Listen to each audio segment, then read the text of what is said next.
Pues sean todos bienvenidos a esta presentación coorganizada por el CISAF y Ediciones Encuentro de Ratzinger y los filósofos, de Platón a Bátimo. Hoy nos acompañan dos de sus editores, los doctores Alejandro Sada, desde México, y el doctor Rudy Albino de Asunção, desde Brasil.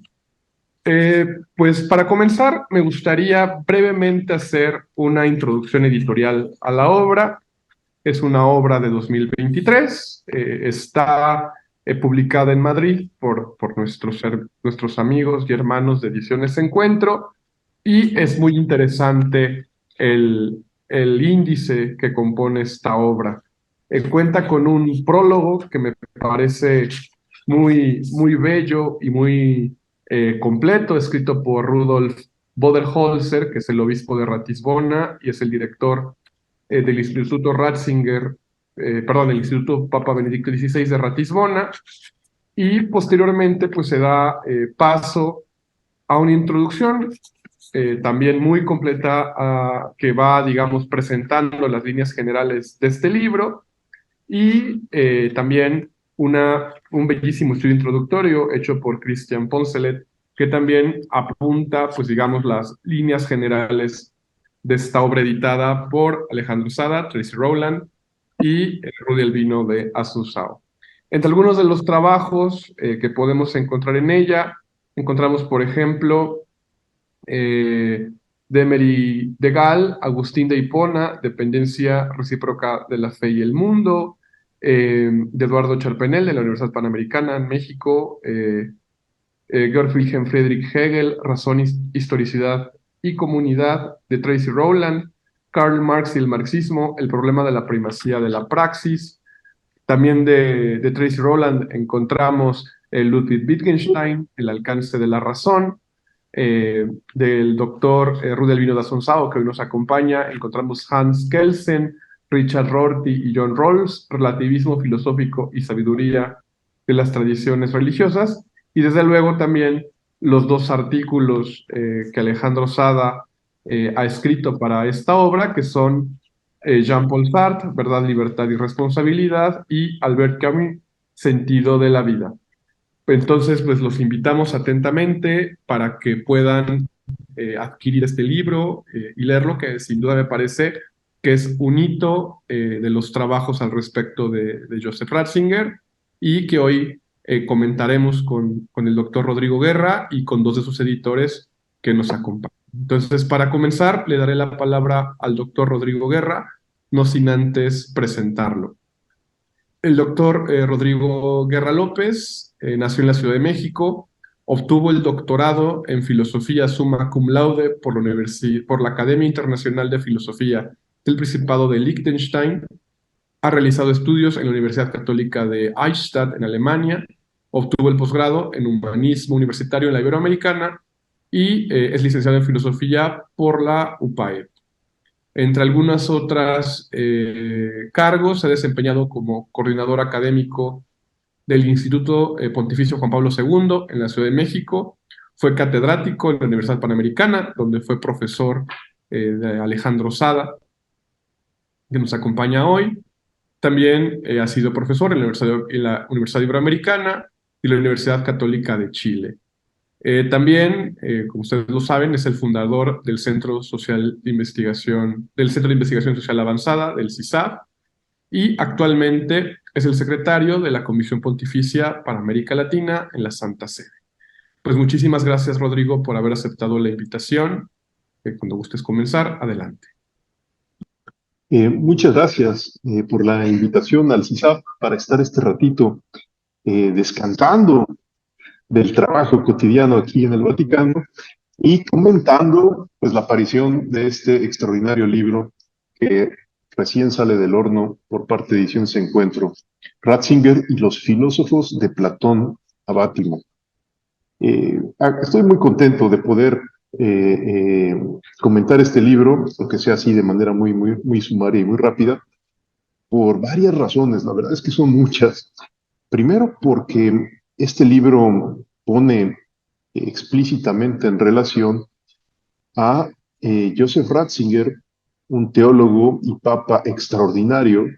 El Papa Francisco suele decir de él que es como un padre de la Iglesia, y creo que este halago no es exagerado, porque realmente su sabiduría, la hondura de su reflexión, ayudan mucho no solamente a comprender mejor el depósito de la fe, sino también a entender las razones profundas por las que la Iglesia merece renovarse en el momento presente sin claudicar jamás a la verdad. Y eso es maravilloso. Pero pone en relación este libro, y tal vez es uno de sus méritos más increíbles, a Joseph Ratzinger con una gran cantidad de autores contemporáneos, los pone en diálogo, ya sea porque mantuvieron realmente diálogo con él, ya sea también porque hay influencias intelectuales que se pueden detectar, ya sea porque hay unas, como dice Alejandro Sada en uno de sus textos, hay unos diálogos hipotéticos, unos diálogos posibles que se pueden detectar al mirar algunos temas del pensamiento de algún autor contemporáneo con las reflexiones del propio Ratzinger. Me entusiasma mucho presentar el libro además porque dos de los autores fueron mis maestros, Joseph Pieper y Robert Spemann. Entonces, encontrar aquí a personas especialistas que conocen bien a mi profesor Piper y al profesor Spemann, pues es también motivo de gran alegría. Pero además, el libro incluye ensayos de tres de mis alumnos, entonces más contento no podría estar como mamá gallina viendo que resulta que los alumnos son muy superiores al maestro. Eso es el caso de David González Ginocchio, de Eduardo Charpenel y de Alejandro Sada. ¿Yo qué puedo decir simplemente a la hora de mirar el libro y de haberlo leído en su totalidad? Eh, Primero que el libro ayuda mucho a superar las fáciles caricaturizaciones. En efecto, estamos en una época en donde es muy fácil caricaturizar, es decir, sobresimplificar, y a veces hasta para generar algún tipo de humor, de risa o de burla. Y esto es muy grave. Le está pasando al Papa Francisco, le está pasando a el recientemente fallecido Benedicto XVI y le pasa increíblemente a Juan Pablo II. La sobresimplificación, el no mirar todo el proceso de desarrollo del pensamiento, por ejemplo, estos tres grandes pontífices, ha hecho unas caricaturas insoportables, insoportables. ¿Cuántos de nosotros no nos lamentamos que algunos, entre comillas, defensores de Juan Pablo II presenten solamente aspectos, por ejemplo, que marcan su objetivismo sin valorar todos los estudios que hizo sobre la subjetividad humana y a la luz de esta mutilación lo ponen frontalmente, por ejemplo, con los más contemporáneos desarrollos en la teología moral del magisterio de Francisco. El caso de Benedicto XVI es un caso, pero manifiestamente gigantesco, tal vez más grande que el del Juan Pablo II, porque en nombre de Ratzinger, Benedicto XVI, se trata muchas veces de decir que el Papa bueno es Francisco y el Papa malo y autoritario es Joseph Ratzinger. Cuando existen un conjunto de conexiones y de influencias importantísimas que son imposibles de evitar, y el libro manifiesta una de las más potentes, que es la enorme, enorme capacidad de diálogo y de aprecio respetuoso de Joseph Ratzinger a las más diversas formas de pensamiento. En efecto, Joseph Ratzinger es un hombre convencido que diligere veritatem omnem et in omnibus. Hay que aprender a amar la verdad en todo y en todos. Y por eso, con gran paz, aprende de Platón sin ser un platónico. En sentido estricto, en sentido lato, por supuesto que todos de alguna manera lo somos. con gran paz entra en relación crítica con Santo Tomás de Aquino, con gran alegría descubre cosas importantes. Aquí no se menciona, no se le dedica un capítulo exprofeso, pero sí algunas seccioncitas pequeñas. Entra en relación con Joaquín de Fioré, por amor de Dios, y hace una asimilación sui generis de algunas intuiciones de Joaquín de Fioré. Dios mío, quienes hemos pasado por el estudio de la posteridad espiritual de Joaquín de Fiore, escrito por Henri de Lubac, sabemos que no es un autor precisamente pacífico, es problemático, que entraña ciertos problemas. Y sin embargo, Joseph Ratzinger no se espanta y aprende. No aprende acríticamente, sino aprende bajo la idea de que justo a través de toda la historia del pensamiento se pueden ir reconociendo distintos aspectos de la verdad para componer, voy a usar el lenguaje de Francisco, perdón, un gran poliedro, un gran poliedro. Parece ser que mucho de este enfoque, en efecto, el libro nos lo exhibe, que se le debe a su maestro, al maestro que tuvo Joseph Ratzinger, a Gottlieb Sungen, que de alguna manera hacía ver cosas increíblemente similares a las que había descubierto Karol Wojtyła, Juan Pablo II, cuando era joven filósofo. Por ejemplo, que estas fáciles oposiciones entre ser y conocer no resisten una verdadera profundización sobre el sentido del ser. ¿Por qué? Porque el conocer también está abrazado dentro del ser. Y porque no solo el conocer se abre al ser, sino que es el ser el que está abierto al conocer.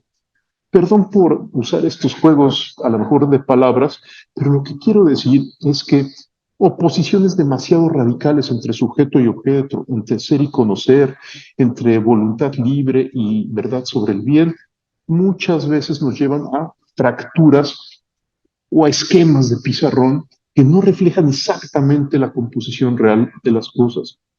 Y en el mundo real, el ser abraza hasta fenómenos tan peculiares como el conocer y de esta manera muestra por dónde hay un ser eminentemente digno, como es la persona, y que manifiesta parte de esa dignidad justamente a través del uso riguroso de su razón. Conocer es ser. Esto suena a Parménides, por amor de Dios.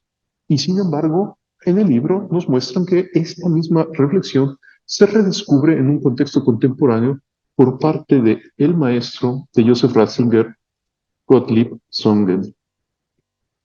Más aún, cuando de repente vemos cómo Joseph Ratzinger entra en diálogo a través, en otro ensayo del libro, por ejemplo, con Platón, con Agustín, con San Buenaventura, estamos descubriendo que, caray, también los fáciles clichés historiográficos que dicen que el autor del presente supera al del pasado, hay que matizarlos mucho, porque la verdad no progresa de manera iluminística simplemente por una especie de sustitución de autores en donde el más actual, iluminismo puro, es mejor que el de ayer.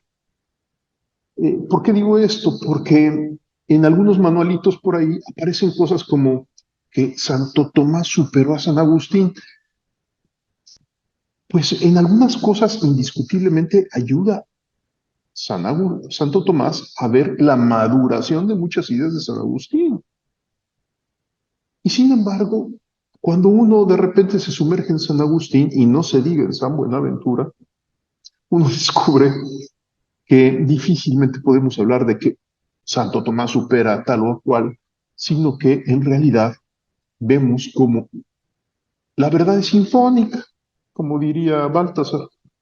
Es decir, que la verdad no se descubre con una especie de incursión lineal, unilateral, rectilínea, en un solo carril, sino a través de distintas vías, como en una autopista de muchos carriles, en donde unos van más adelante, otros van más atrás, de repente el que estaba atrás se adelanta, Y lo importante no es ver quién gana, sino lo importante es que todos vayamos en la misma dirección de amor por la verdad.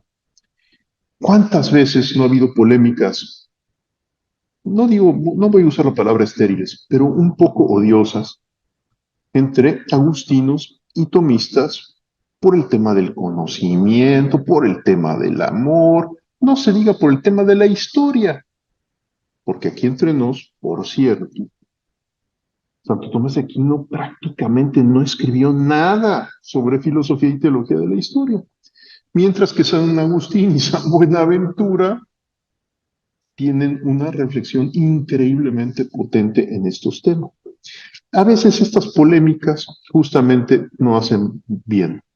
Joseph Ratzinger claramente nos deja una gran lección y el libro ayuda a apreciarla muchísimo, de que más que buscar quién supera a quién, tenemos que aprender a descubrir que en esta sinfonía de incursiones por la búsqueda de la verdad, estas incursiones todas son necesarias, todas se deben de interpelar mutuamente y de todas podemos aprender, no nada más para ser scholars, sino para hacer nuestra propia aventura intelectual. Es decir, para nosotros arriesgarnos también a pensar la realidad y eventualmente hasta la divina revelación por nuestra cuenta, habiendo aprendido de toda esta amplia tradición de pensamiento que indiscutiblemente no puede ser obviada, no puede ser obviada. Perdón por lo obvio del comentario, pero como algunos pretenden hacer filosofía o teología, lo que es peor, como borrando el pensamiento anterior y como introduciéndose ex novo, ¿no?, a una gran cantidad de cosas, creo que vale la pena leer este librito, porque el libro sí nos ayuda a entender que no hay que ver fotos, sino procesos, procesos. Hay un autor que a mí me gusta mucho y que por ejemplo, uno de mis amigos muy queridos, Rocco Buttiglione, suele decir que es un autor que le ayuda a interpretar a Joseph Ratzinger y que lamentablemente no se menciona en este libro, es Augusto del Noche. Augusto del Noche justamente odiando la historia de la filosofía y de la teología en fotografías, se arriesga a hacer películas. Es decir, se arriesga a hacer lo que él llama filosofía de la historia de la filosofía y a tratar de identificar los problemas filosóficos en cada época de la historia, en cada proceso, en el modo como se generan las controversias, no simplemente comentando eruditamente el pensamiento tal o cual autor, sino tratando de descubrir el significado filosófico de épocas completas. Este esfuerzo me parece que ayuda mucho a apreciar a Ratzinger y que en cierto sentido Ratzinger también hacía algo muy parecido a lo que decía del Noche. Ratzinger, vaya, no le dedicó ninguna monografía a Heidegger, a Habermas, a Tomás de Aquino, así vaya un libro completo. No, a Buenaventura sí. Eh, pero, sin embargo, las obras de Joseph Ratzinger ayudan a ver el proceso difícil, tortuoso y a veces hermoso del pensamiento que va descubriendo distintos aspectos importantes de la realidad, y eso tiene un significado. Eso tiene un significado, que no es el mero iluminismo de la progresión lineal hacia lo mejor, sino es el significado de que el pensamiento es también una actividad ascética con renuncias, dificultades, sacrificios, y además con la irrupción de la gracia que de repente facilita esta misma incursión intelectual. Voy a tratar de ir cerrando algunas cositas que aquí tengo anotadas. Me llamó mucho la atención, por ejemplo, como David González Ginocchio comenta cosas que pueden parecer propias de la erudición filosófica y teológica de alguien dedicado a autores que hoy no están de moda, y sin embargo que son muy pertinentes, porque pueden ayudar a entender algunas cosas más contemporáneas. ¿A qué me refiero? Que comentando el modo como Ratzinger se relaciona con San Buenaventura. David González Ginocchio afirma que el problema de la revelación es diacrónico. El problema nunca es de solo pasados o solo presentes, sino que, por así decirlo, a través de la historia tenemos que irnos ayudando a comprender el depósito de la fe. En efecto, esto es muy actual. Esto es muy actual, sobre todo en momentos en que algunos podrían creer que la comprensión del depósito de la fe ya está congelada, definida y acabada en tal o cual autor o en tal o cual documento.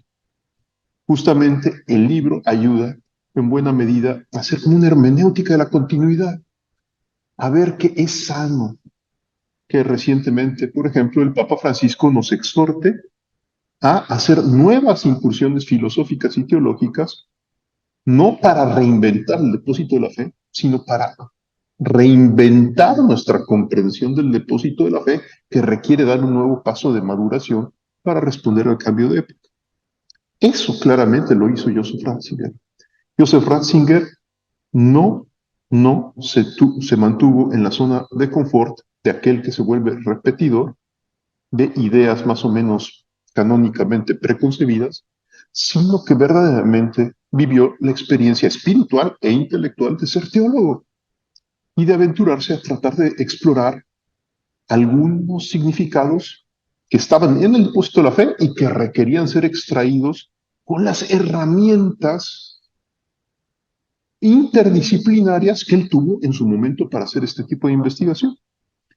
El texto sobre San Buenaventura, por eso yo creo que más allá de a quien le guste el pensamiento franciscano, puede ser útil para apreciar que el pensamiento filosófico y teológico no son un final ya acabado, sino son todavía, y seguirán siéndolo por siempre, un reinicio constante de profundización continua.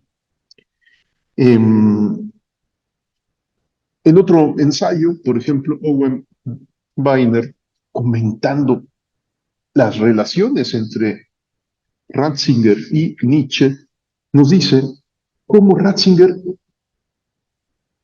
digámoslo así, acoge a plenitud, no de manera apologético-defensiva, sino acoge el desafío intelectual de la acusación que hace Nietzsche al cristianismo de afirmar al cristianismo como una moral de esclavos. ¿Qué es importante o por qué subrayo que no de manera apologético-defensiva? Porque la forma como Joseph Ratzinger afronta el desafío de Nietzsche no es el de quien dice, como no piensa de acuerdo a este canon de ortodoxia preestablecido, como se contrasta el pensamiento de Nietzsche con esto que yo creo, entonces está mal. Así no opera Ratzinger, sino que asume las preguntas que el propio Nietzsche se hace y trata de mirar si no existe una respuesta diversa a la que Nietzsche ofrece. Y justamente acogiendo, por así decirlo, valorando positivamente las preguntas que hace un adversario tan terrible como es Federico Nietzsche, logra mostrarle, por así decirlo, a Nietzsche y a sus seguidores que el cristianismo no es el crimen, no es un crimen capital contra la humanidad, sino ni es una moral de esclavos, sino es un verdadero camino de libertad y de liberación para las personas. ¿Por qué? En fin, habría que explicar muchas cosas, poner textos y contextos sobre el pensamiento de Nietzsche, pero en resumen, Nietzsche, que pensaba que un Dios derrotado, crucificado y humillado en la cruz era como elevar a la categoría de Dios al mayor de los fracasos, Joseph Ratzinger muestra que al contrario, esa muerte en la cruz, al ser muerte no absurda, sino por ti y por mí, al ser muerte que busca sanar y salvar al prójimo, sobre todo al que lo ha justiciado, esa muerte no es un absurdo, sino al contrario, un verdadero gesto de arriesgadísimo amor que nos permite hoy entonces tener un poco de sentido y de esperanza en esta vida. El estudio que hace justamente Alejandro Sada en el libro sobre el pensamiento de Albert Camus me parece muy complementario con el estudio que se realiza también sobre Federico Nietzsche.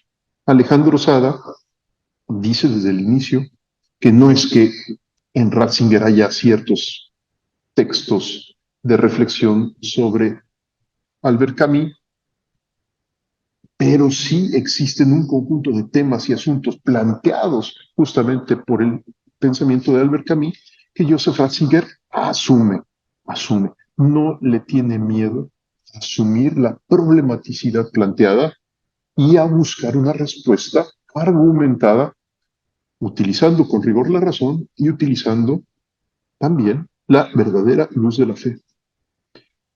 Cuando de repente en el libro encontramos ensayos, por ejemplo, como el dedicado a Joseph Pieper, a Spemann, a Edith Stein, vamos a ver que justamente estos autores permiten mostrar la fuerza que tiene el pensamiento de Joseph Ratzinger en el tema de la ardua articulación entre fe y razón.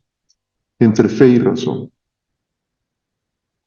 Cuando Heidegger decía que la filosofía cristiana era algo así como un, una contradicción, es decir, un palo de metal que pretende al mismo tiempo ser de madera, una especie de contradicción, dice Heidegger, absurda. Decir filosofía, pues parece ser totalmente contradictoria de decir cristiana. ¿Por qué? Porque si uno es cristiano, uno acepta un conjunto de datos que exceden la reflexión filosófica, y si uno es filósofo, uno tiene que contentarse con la pura luz de la razón. Joseph Ratzinger, al contrario, lo que muestra es con gran fuerza que la razón anhela en secreto no cerrarse, mantener su apertura, ser razón abierta. En otras palabras, como que la razón cuando se explora en su naturaleza estrictamente racional, es profunda nostalgia de que algo mantenga la apertura necesaria para poder apreciar la realidad y poder cumplir con su misión. Como diciendo, es que como que la razón tiende a devorarse a sí misma, tiende a encerrarse en sí misma. Lo voy a decir de la manera más tradicional y clásica.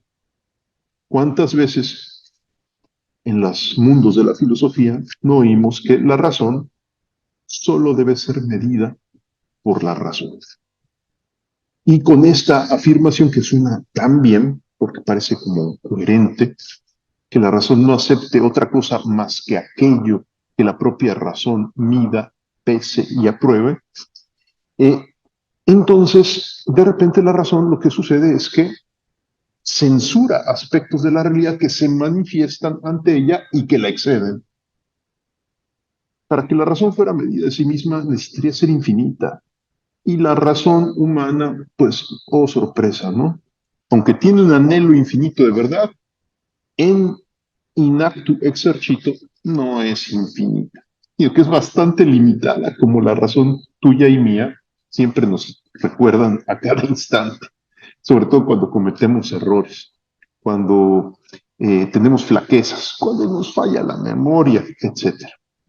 Eh, la razón no es medida de sí, sino que lo que mide a la razón es la realidad. La realidad es la medida de la razón, no viceversa. Y si introducimos este elemento de realismo epistemológico elemental y lo llevamos como Ratzinger al máximo de sus posibilidades, entrando en diálogo con Edith Stein, con Pieper, con Spemann, nos llevamos una tremenda sorpresa. Que la razón, en el fondo, es disposición permanente para la posibilidad de un misterio que salve, de una revelación que me supere. O como diría ya el Papa Benedicto en algunas de sus últimas intervenciones sobre estos temas, la razón, con R minúscula, puede quedar sorprendida con el encuentro de una razón con R mayúscula que entre en diálogo con ella. El logos humano debe estar constitutivamente abierto a la posibilidad misteriosa de un logos divino que se revele.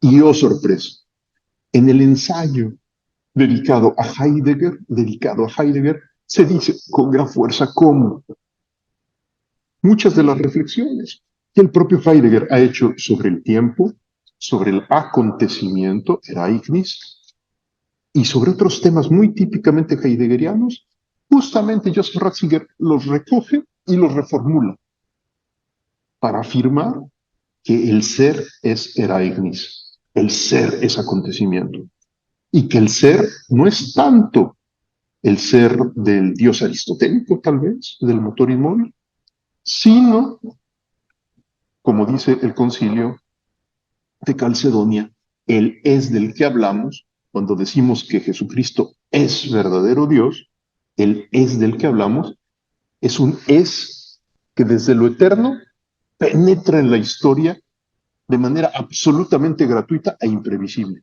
y constituye un acontecimiento.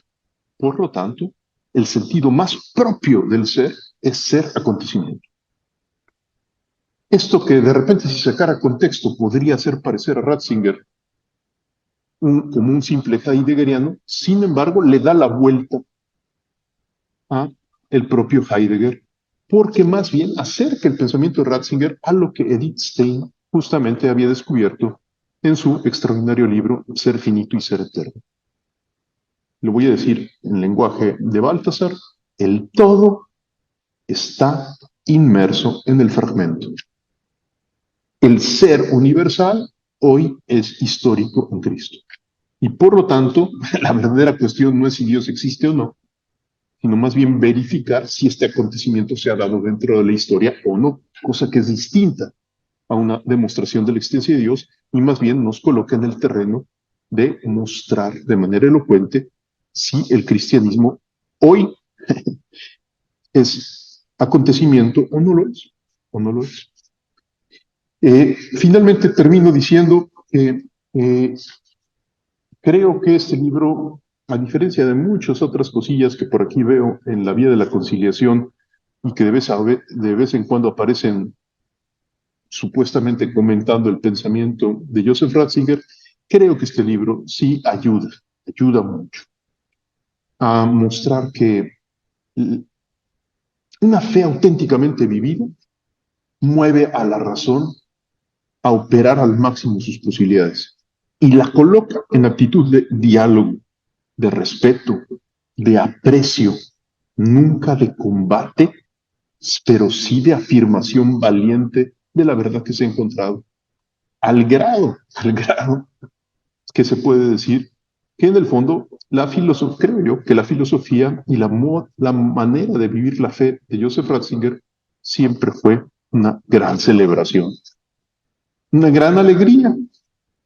¿Por qué?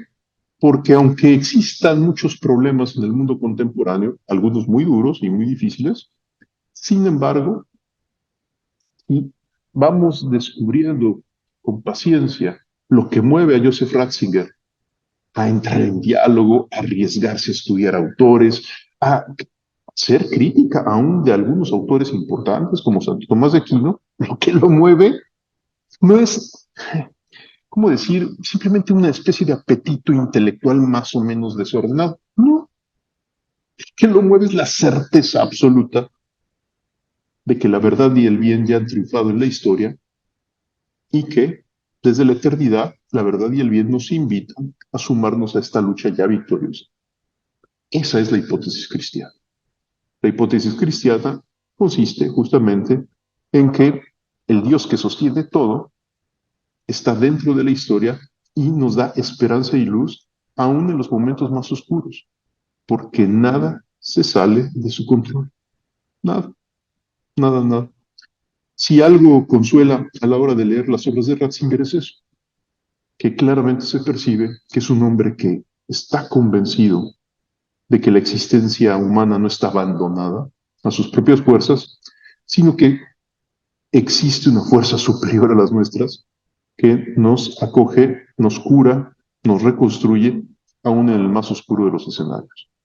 Esta convicción eminentemente cristiana salva a la razón de su autosuficiencia y le ayuda a mantener una sana apertura epistemológica que le permita reconocer eventualmente la posibilidad de la racionalidad de la revelación. Les agradezco su paciencia, agradezco la oportunidad para hacer este comentario y si les parece, pues pasamos a algún diálogo y conversación. Muchísimas gracias, Rodrigo, por tu magnífica presentación y participación muy completa, pues no solamente del libro, sino también de los alcances del pensamiento de Joseph Ratzinger en relación con los grandes problemas que nos presenta la filosofía al respecto de la fe. Entonces, siguiendo nuestro programa, presentaré a uno de los editores de la obra que nos acompaña, que es el profesor Alejandro Sada. Alejandro Sada es doctor en filosofía summa cum laude por la Universidad de Navarra. Desde 2011 trabaja como profesor e investigador en la Universidad Panamericana, en donde ha impartido diferentes asignaturas de grado y posgrado, tales como Historia de la Cultura, Persona y Sociedad, Ética, Antropología Teológica 1 y 2, Introducción al Cristianismo, Filosofía Social, Hombre y Mundo Contemporáneo, Joseph Ratzinger en diálogo con la cultura. Ha publicado diversos artículos especializados en revistas científicas y entre sus más recientes publicaciones destacan los libros Asentamiento y Certeza en el Pensamiento de John Henry Newman y esta obra, también la obra, Sentido y Verdad, hacia una nueva comprensión de la filosofía del pensamiento, desde el pensamiento de Joseph Ratzinger, publicado por la BAC, y también pues es editor junto con Tracy Rowland y Rudy Albino de Asunzao del libro Ratzinger y los filósofos de Platón a Bátimo, publicado por Ediciones Encuentro. Pues muchísimas gracias, Alejandro, por haber aceptado la invitación y también pues por regalarnos esta gran obra que sin duda creo que retrata mucho de lo importante que hoy es tener este diálogo entre fe y razón, digamos, con el máximo rigor académico posible. Muchísimas gracias.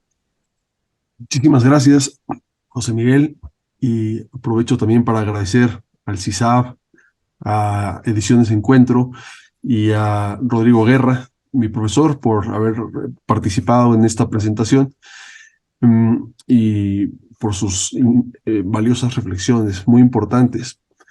Yo quiero contar, por una parte, un par de anécdotas de cómo llegamos a la idea de que teníamos que publicar este libro y después compartir también con ustedes un par de ideas sobre por qué considero que es un libro relevante. En primer lugar, me gustaría decir que es un libro que no me puedo apropiar como mérito individual, sino que es un libro que por mucho y en muchos sentidos me rebasa. Es un conjunto de esfuerzos y una convergencia de distintas historias. Coincidimos en el mismo interés por distintos caminos, Rudy, Tracy, Rowland y yo. Y bueno, les voy a contar mi perspectiva, cómo inició mi inquietud por empezar a trabajar en un libro de este tipo. Yo hace unos años hice mi doctorado con Pablo Blanco, que hace una hora, más un par de horas, acaba de recibir el premio Ratzinger 2023. Estudié con él el tema de la filosofía. ¿Qué es la filosofía para Joseph Ratzinger? Y sobre todo, ¿qué le pasa a la filosofía cuando entra en contacto con la revelación? ¿Cómo se transforma? Hay muchas preguntas cuando ocurre ese contacto.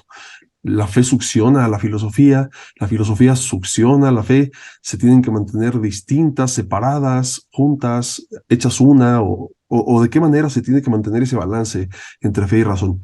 Y bueno, ese es el estudio que dio origen a esta inquietud, porque mientras yo estudiaba qué es la filosofía para Joseph Ratzinger, primero quedé sorprendido por la increíble capacidad de diálogo que ya mencionaba Rodrigo Guerra, una increíble capacidad de diálogo honesto, respetuoso, que me dejaba admirado, ¿no? No solamente estaba yo delante de una cultura filosófica increíble, me daba cuenta de que Ratzinger hablaba de Marx, de Nietzsche, de Aristóteles, de Hegel, de Platón, y yo iba tomando nota. Empecé a soñar con hacer una antología, porque decía, sería fantástico tener un libro en el que pudiéramos ver como equipados o divididos en secciones todos los momentos en los que Ratzinger habla de los diferentes filósofos, y yo soñaba, bueno, pues publicaría un libro algún día que se llame Ratzinger y los filósofos, escribiría una pequeña introducción para cada colección de textos de Ratzinger y ya está. Pero poco a poco me di cuenta de que era un proyecto al que yo no me podía aventurar solo, porque un esfuerzo de este tipo requiere la colaboración de expertos, verdaderamente expertos, que le hagan justicia a los autores que se van a tratar, ¿no? Por ejemplo, yo no soy experto en Hegel como Eduardo Charpenel, entonces necesitas a un experto en Hegel que no haga una caricatura de Hegel al momento de ver de qué manera dialogan Ratzinger y Hegel. Entonces nos propusimos, bueno, en este momento hablé con Rudy y para mi sorpresa Rudy tenía una idea pues muy similar. También Rudy consideraba que la filosofía era un elemento importantísimo en el pensamiento de Joseph Ratzinger y que además había como una especie de déficit en la literatura que se había publicado hasta el momento, explorando cómo Ratzinger entabla este diálogo con las tradiciones filosóficas y con la cultura de la filosofía en general. Así que pronto nos pusimos en marcha. Decidimos Rudy y yo que debíamos invitar a Tracy Rowland, porque es una mujer que también ha dedicado mucho esfuerzo intelectual a no solo al estudio del pensamiento de Ratzinger, sino a tratar de comprender también cuál es el rol de la cultura dentro de la historia y del diálogo entre la fe y la cultura en la historia. Entonces, entre los tres nos sentamos y hicimos una lista, una selección de filósofos que van desde Platón a Bátimo, son 20 y pico de filósofos, y al principio nos basamos en los más mencionados, ¿no? Unos no son tan mencionados, pero hay mucho material que puede ser puesto en diálogo con el pensamiento propio de ese autor. Y bueno, llegamos a esta selección y después empezamos a buscar a la persona idónea en el mundo para poder escribirlo. Total que además fue una aventura muy osada. Este fue el primer libro que yo me animé a editar, y me animé a editar de una forma muy ambiciosa, porque dijimos, vamos a publicarlo en inglés, en alemán, en portugués, en español. Claro, uno no sabe lo que está diciendo hasta que tiene el problema sobre el escritorio, ¿no? Se aprobó el proyecto, conseguimos recursos y entonces los autores entregaban sus textos en diferentes idiomas y después había que traducirlos a los otros 4 idiomas, ¿no? La base la mayoría de los textos venían en inglés, había que pasarlos después al alemán y después al español, ahora se van a pasar también al portugués, pero bueno, pues quedó más rápido la edición de Encuentro, que a pesar de no ser la base es fundamentalmente inglés. Pues fue la que primero trabajamos y que la primera que dejamos lista para su publicación. En febrero tendremos publicada la versión en inglés por Bloomsbury y más adelante veremos también salir la versión en alemán. Esperemos en Dios, ¿no? Pero bueno, era un proyecto increíblemente ambicioso. Yo no sabía lo que significaba transportar 1500 notas al pie de página, 1500 citas de textos en un idioma a otro idioma, porque hay que buscar ahora en la edición en inglés en donde Kant dice eso, vea la página de la traducción en inglés, porque Bloomsbury quiere que le indiques en donde Kant cita en inglés, ¿no? Total, es un trabajo increíblemente exigente, pero no lo hice yo solo, lo hicimos todo un equipo y afortunadamente el libro ya está listo. Ahora, quisiera decir por qué me parecía importante en un inicio, ¿no? Porque lo que yo iba descubriendo al hacer mi estudio doctoral es que existe una importancia tremenda en comprender cómo se relacionan adecuadamente la fe y la filosofía. Es uno de los temas en los que Ratzinger no para de insistir. La fe y la filosofía necesitan continuamente colaborar la una con la otra. No pueden existir de forma plena la una sin la otra. Desgraciadamente, en la historia hemos visto muchos casos en los que la filosofía sospecha de la fe, como lo que antes era una unidad, después una distinción, se convirtió en una separación marcada por una brecha aparentemente insalvable. Empezamos a aspirar a un ideal de razón pura, de razón autónoma, de razón cerrada en sí misma, y la fe parece como algo que viene a contaminar la pureza del pensamiento racional, como algo que le viene a quitar a la filosofía su rigor, porque nos viene a invadir de elementos fiduciarios que rebasan lo estrictamente racional, de modo que la filosofía parecería sacrificar su racionalidad si le da entrada al dato revelado. Por otro lado, hemos visto un rechazo también de la fe hacia la filosofía, un rechazo del otro lado, ¿no? Hay una serie de corrientes filosóficas que interpretan la filosofía como un elemento griego, como una helenización de la fe bíblica, y entonces hemos visto corrientes cristianas que pretenden separar lo más que se pueda la racionalidad filosófica de la fe para mantener a la fe dentro de una pureza bíblica, ¿no? Ratzinger, por supuesto, insistía, ¿no? Cuando la fe se expresa filosóficamente, no está añadiendo elementos ajenos, extrínsecos a sí misma, sino que está expresando su seriedad. La fe está mostrando que tiene que ver realmente con lo que las cosas son, de modo que de algún modo debe de poder ser expresada filosóficamente. En fin, este mutuo rechazo de la filosofía por la fe y de la fe por la filosofía es al final suicida, porque le impide la fe llevar a cabo su labor misionera, como explicaré en un momento, y aceptar su seriedad ontológica, y le impide a la filosofía también completar su vocación originaria, que es mantenerse siempre abierta, dócil, fiel a la realidad, y tratar de, con esperanza, ir moviéndose hacia la comprensión de las causas últimas.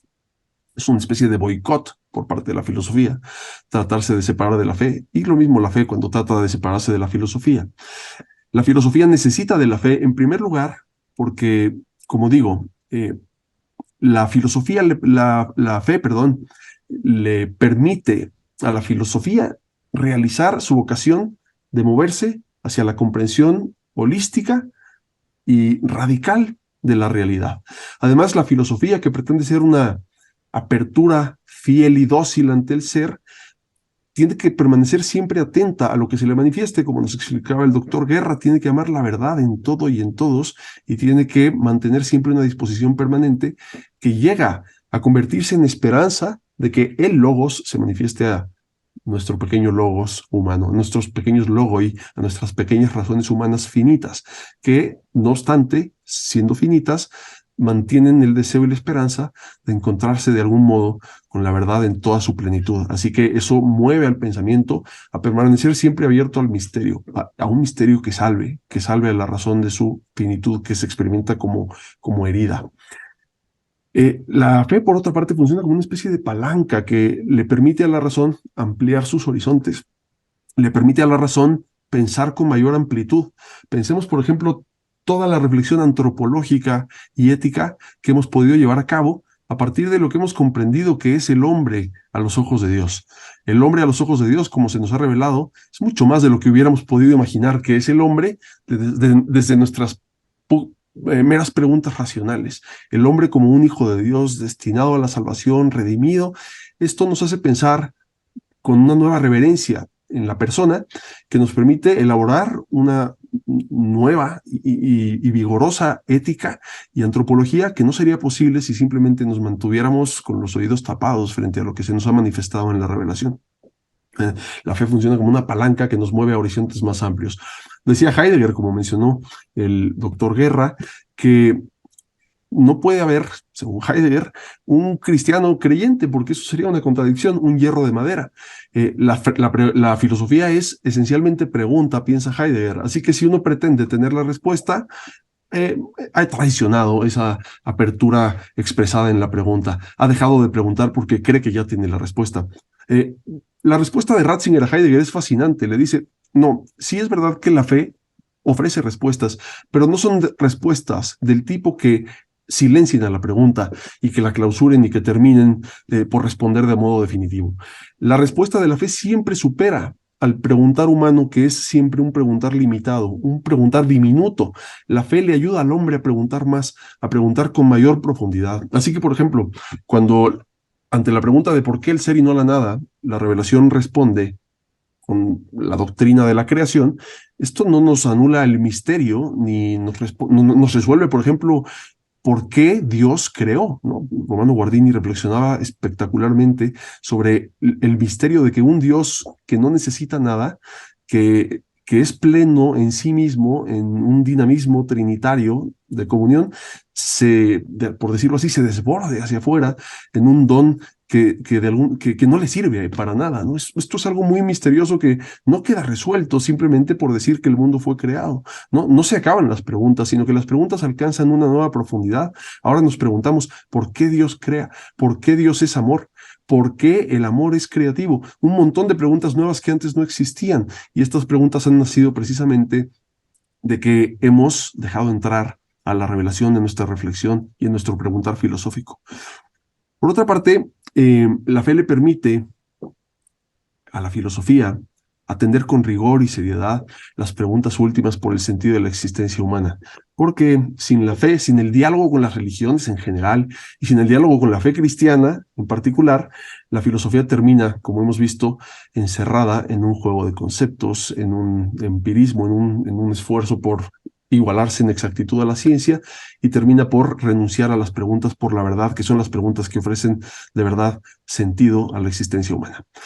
Por otro lado, la fe también necesita de la filosofía, porque la fe, por su estructura interna, decía Ratzinger, busca ser comprendida por la razón. Recordemos que la fe no es algo simplemente distinto de la razón, o radicalmente distinto de la razón, sino que la fe humana es una opción por la razón, es una opción por el logos, es un arrojo para comprender la realidad como proveniente de un logos creativo que lo impregna todo. De modo que creer en este logos que se nos revela, en el logos hecho carne, nos exige tratar de poner en relación a ese logos que se nos revela con nuestro logos con el que intentamos hacernos sentido de lo que son las cosas. La fe requiere ser comprendida, reclama ser comprendida, le pide al intelecto echar raíces en su estructura racional. Y precisamente decía Ratzinger que esta es una de las grandes vocaciones de la filosofía, y que por cierto es una de las grandes vocaciones de la filosofía en su relación con la fe. Ayudarle a la fe a que la revelación se comprenda como respuesta a las preguntas de la existencia humana. Decía Joseph Ratzinger que muchas veces la predicación o el anuncio de la fe fracasa, no porque no se anuncie con valentía y claridad. Sí se anuncia con valentía y claridad, pero muchas veces se anuncia con valentía y claridad sin poner atención a las preguntas de la generación, a la sensibilidad de la generación que está buscando la verdad y el sentido de su existencia.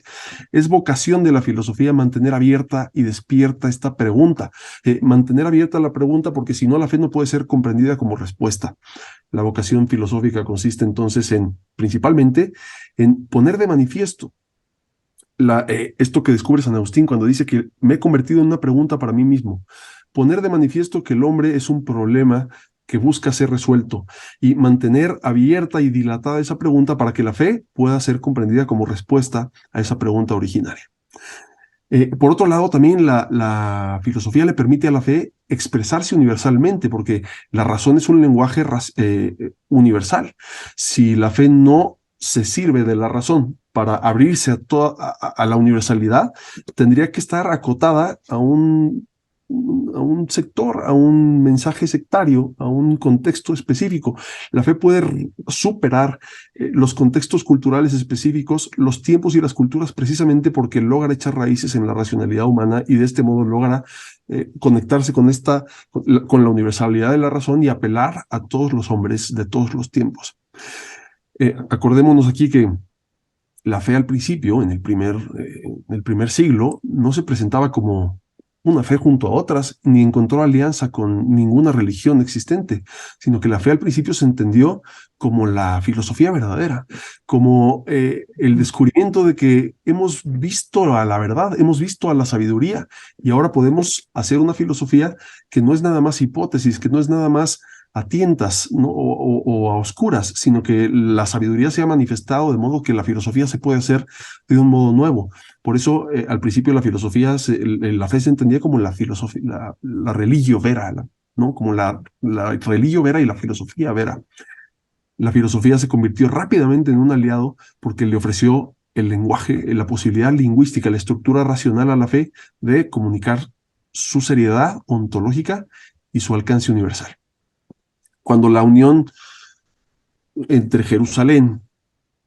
ocurre la unión entre Jerusalén y Atenas, entre la fe y la filosofía, no estamos viendo una helenización de la fe, no estamos viendo como que la fe se comprometió con Grecia, ¿no? Con los griegos, sino que resulta que los griegos, de una forma extraordinaria, se habían abierto a la razón de una forma ejemplar, y la razón es universal. La fe no se une con Grecia por ser Grecia, sino porque en Grecia el hombre se ha abierto a la universalidad de la razón de un modo paradigmático, y en ese sentido nos ofrecen los griegos un ejemplo de cómo se pregunta racionalmente, y en esa pregunta la filosofía puede expresar, la fe puede expresar todo su potencial de respuesta, todo su potencial para responder lo que el hombre busca. La teología, como reflexión científica de la fe, y la filosofía deben permanecer en permanente colaboración mutua. Esto es lo que queríamos exhibir en este libro, ¿no? Ratzinger nos invita a repensar este antiguo paradigma medieval según el cual la filosofía es la esclava de la teología. Ratzinger, bueno, no niega que esto sea en cierto sentido verdadero, en el sentido que la teología, la teología sí es no una disciplina académica, sino que es la reflexión sobre la revelación. En efecto, todas las ciencias, incluida la filosofía, sirven para que la teología pueda realizar su labor de reflexionar sobre lo que la revelación nos ha comunicado. No obstante, Ratzinger nos invita a dar un paso más, porque él está de acuerdo con Juan Pablo II, que en Fides et Ratio escribe que, o comenta esta idea de que debe de haber una circularidad más intensa entre la teología y la filosofía. Cuando Ratzinger hablaba de esta circularidad, decía, en Fides et Ratio se habla de un movimiento circular, estoy citando a Ratzinger, entre la teología y la filosofía.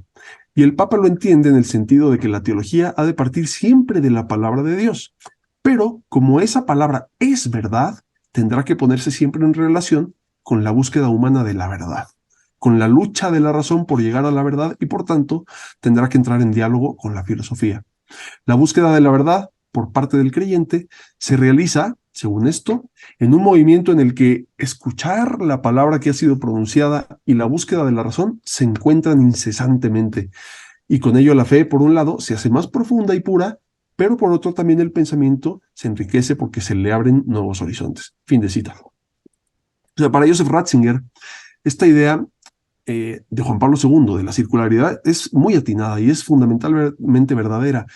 Sin embargo, Joseph Ratzinger quiere empujar todavía más. En algún momento llega a escribir, a mí me parece que esa idea de circularidad todavía se podría emplear un poco más. quiere unirlas con más intensidad.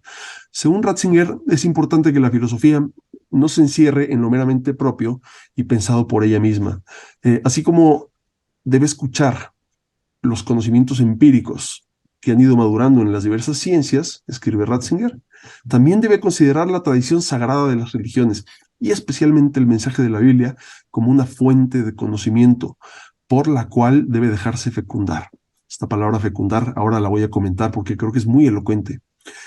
O sea, no es que deba pensarse en una filosofía completa, que ya que está acabada, posteriormente entra en un diálogo meramente exterior con la teología. No, sino que la filosofía debe dejar entrar a la teología en su propio espacio interior desde el principio. O sea, debe dejarse fecundar por ella. En lugar de hablar de una sirvienta y de una señora, Ratzinger se refiere a una peculiar pareja de gemelas. Esto fue en el discurso que escribió para la Sapiencia, que no pudo pronunciar.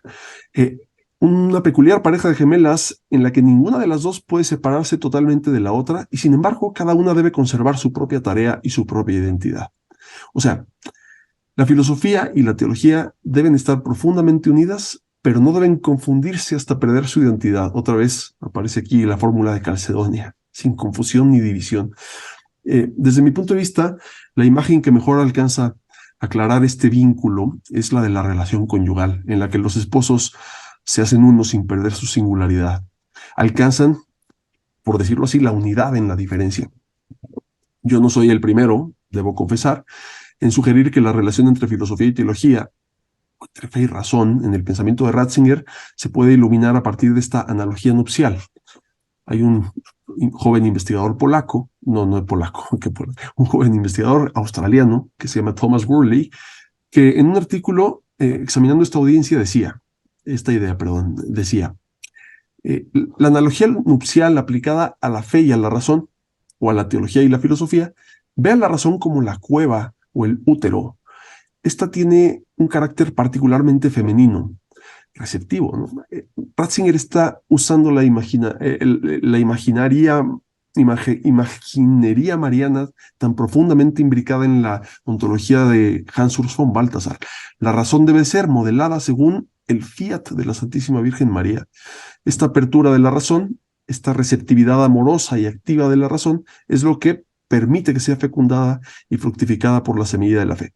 O sea que la fe aquí se ve, por supuesto, como una característica, o como con un carácter particularmente masculino. Bueno, esto es lo que dice Burley. Ahora, la escucha de la filosofía, me parece, debe dejarse fertilizar por la palabra para dar luz a la verdad. La filosofía no es tanto la esclava de la teología, sino su esposa, me atrevería a decir.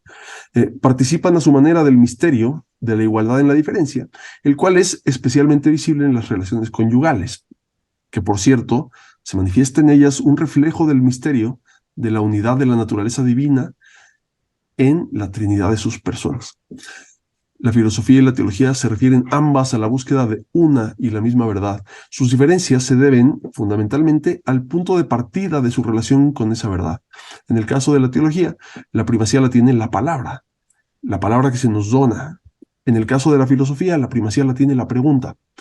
Una aporta el don de la revelación, la otra tiene la capacidad de apropiarse de ese don, haciendo uso de la razón y de contemplar con asombro el misterio. Y así juntas constituyen el gran diálogo en el que se accede a la única sabiduría verdadera.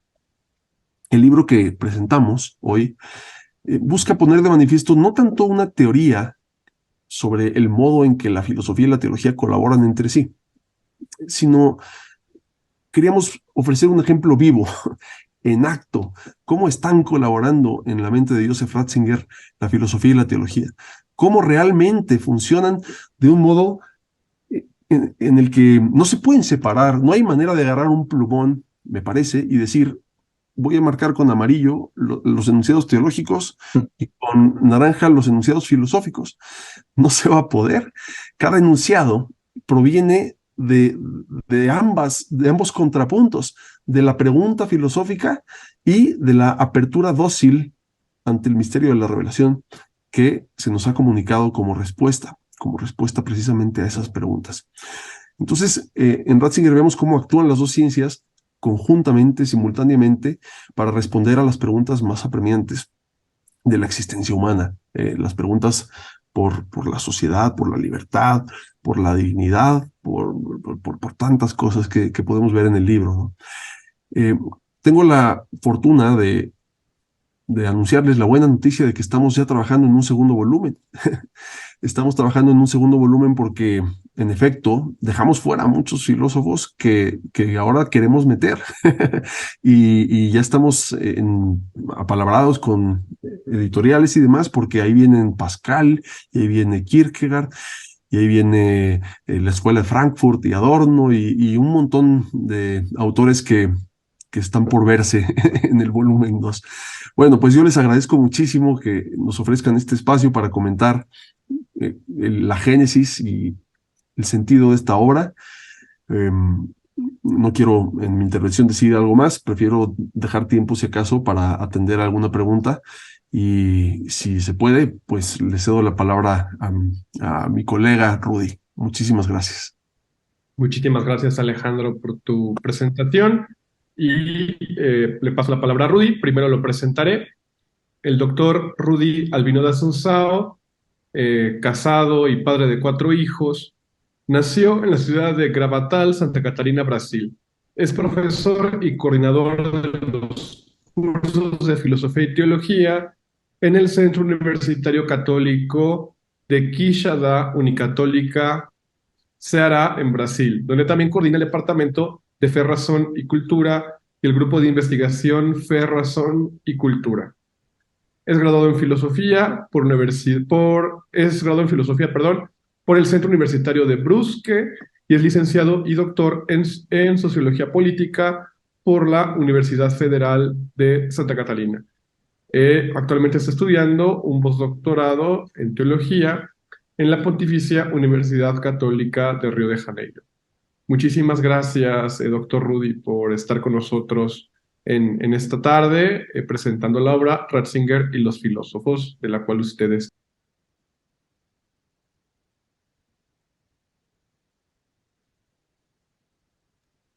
Está cerrado el micrófono. No.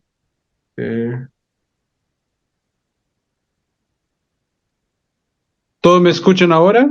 perfecto. Pero ahora ya te vemos. No, usted puede Listo. conectar. Listo. Muy bien, gracias.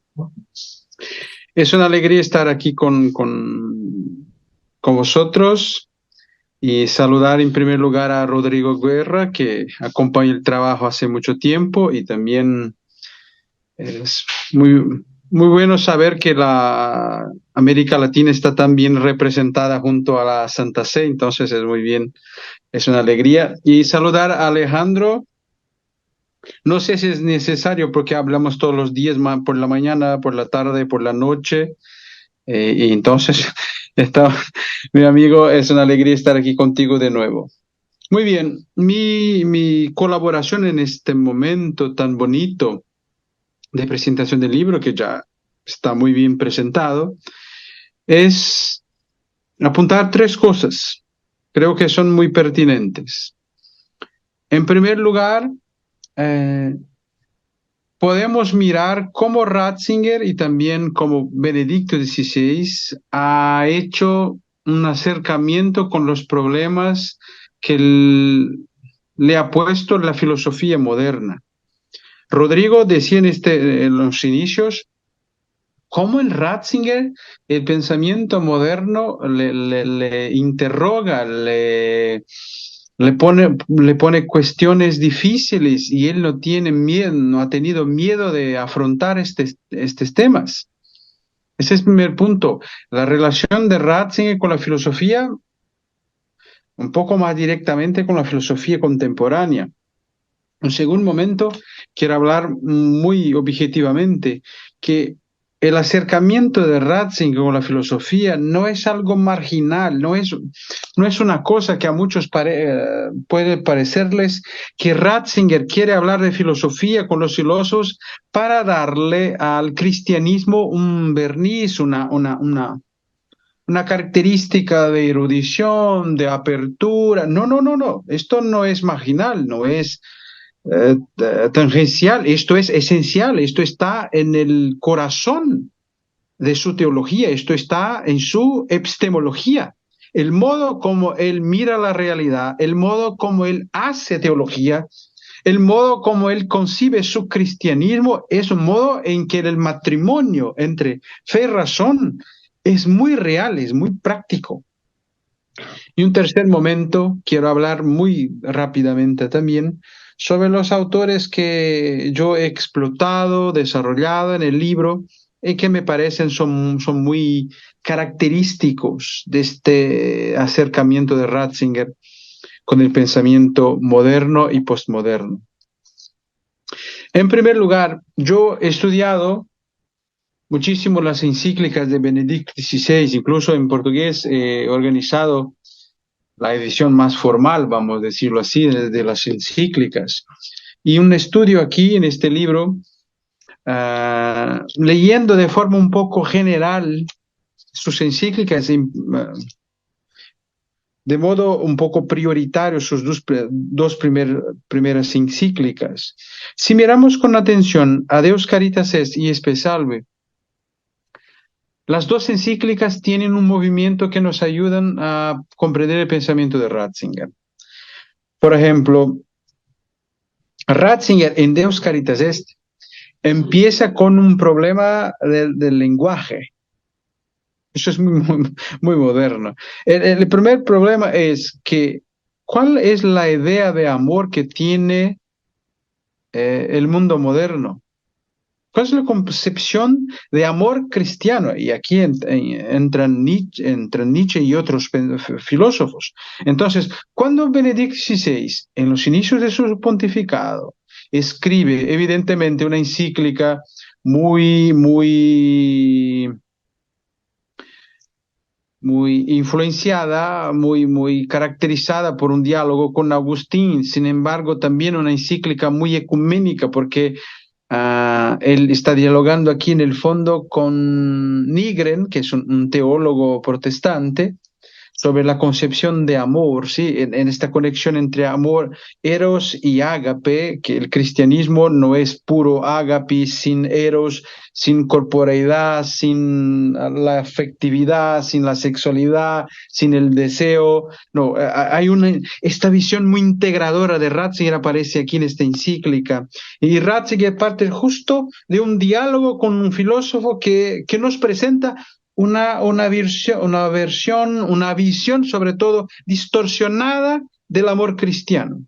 Y a partir de este problema, de este diálogo, de este problema que le pone la filosofía moderna, Benedicto XVI construye un edificio para presentarnos una relación integradora de amor cristiano que comporta eros y ágape, hasta llegar a gran novedad de la fe bíblica y sobre todo a la persona de Jesucristo. Esto es fundamental.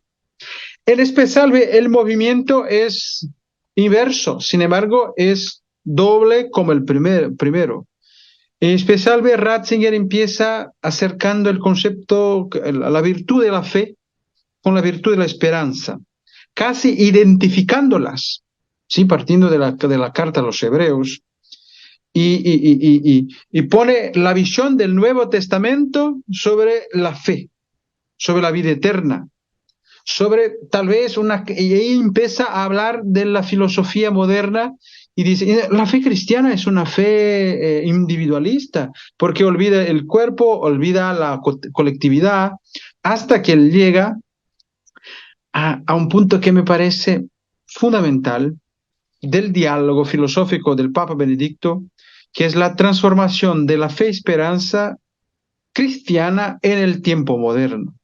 Entonces él dice, la filosofía moderna, en algunos puntos, toma el concepto de esperanza cristiano, el concepto cristiano de esperanza, lo cambia, lo vacía, lo desarrolla en una dirección muy lejana del concepto original. Y intenta hacer este cambio, esta transformación, en nombre de una mala interpretación de la visión cristiana, porque de un lado vamos a acusarla de una esperanza individualista, ¿sí? Porque tiene solo conexión con el anhelo por una salvación del alma solamente. Ratzinger dirá, no, es la fe cristiana, la esperanza cristiana tiene una dimensión comunitaria en primer lugar. La fe cristiana no olvida el mundo, sus contracciones, sus problemas de justicia, nada de esto está en el patrimonio cristiano de esperanza.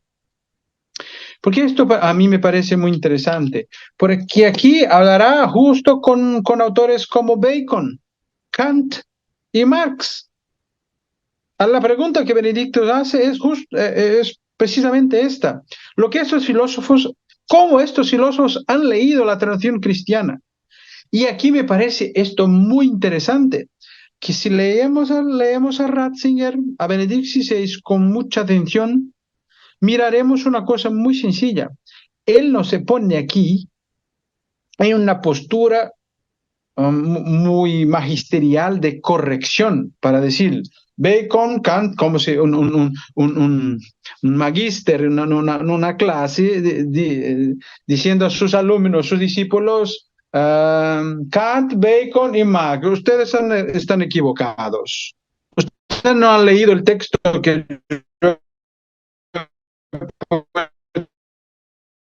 por ustedes de forma para decirles lo que ahí tiene de cristiano todavía y lo que no tiene, porque cristiano, tanto que esto para mí es muy significativo, porque Ratzinger dice, mi encíclica, Papa Benedicto XVI, mi encíclica pide que la filosofía moderna, el pensamiento moderno, haga una autocrítica de su concepción de esperanza.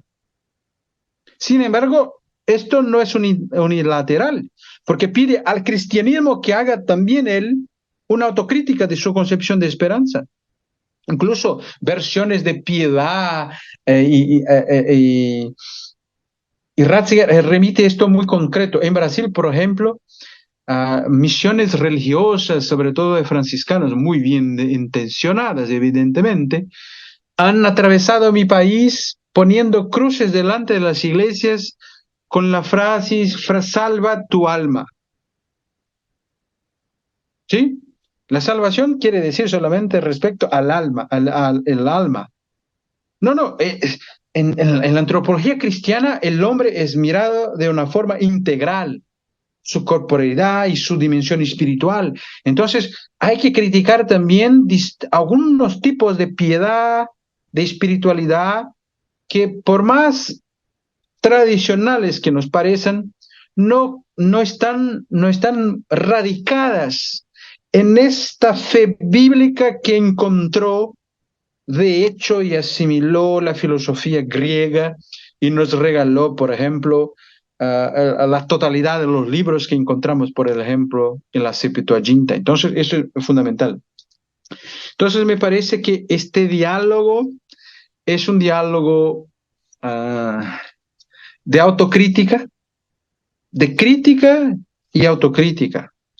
Es un diálogo abierto que mira la historia, y Rodrigo ha hablado mucho de esto en sus palabras iniciales, de una filosofía de la historia, de una filosofía de la historia, o de una teología de la historia. Entonces, Ratzinger, Benedict XVI ha hecho esto en sus encíclicas, de mirar y hacer, de hecho, filosofía sobre la historia de la filosofía. Una mirada, una mirada, un vistazo teológico sobre historia de la filosofía. Su diálogo es muy importante para nuestros lectores. Su acercamiento con la filosofía no es un añadido, un detalle para dar a los otros una impresión de erudición, para dar una impresión al mundo moderno. No, nosotros no somos oscurantistas. Nosotros no hay que dar razón a la Revolución Francesa, al Aufklärung, y no, porque nosotros, no, esto, Ratzinger ha asumido la fe cristiana como una forma de iluminismo, ¿cómo es la expresión? De Aufklärung, de ilustración, pero ahora me ha venido la palabra española. Entonces, esto es un punto de partida muy importante. El cristianismo es para Ratzinger la gran ilustración de la historia, la gran ilustración. El segundo punto que quiero desarrollar es, si miramos, por ejemplo, sus libros más epistemológicos, miramos, por ejemplo, a Naturaleza y Misión de Teología y Teoría de los Principios Teológicos, vamos a percibir nítidamente que la filosofía es el método de la teología. Por ejemplo, yo estudio muchísimo, con mucho interés también por mi pertenencia como brasileño, estudio muchísimo la relación de Ratzinger con la teología de la liberación. Más allá de la caricatura, incluso he apuntado aquí, Rodrigo, tu expresión muy interesante, después vamos a hablar de esto, espero. Estas caricaturas insoportables que han hecho de Ratzinger y de otros papas, de un Ratzinger enemigo de esta orientación teológica. Sin embargo, ahí me parece que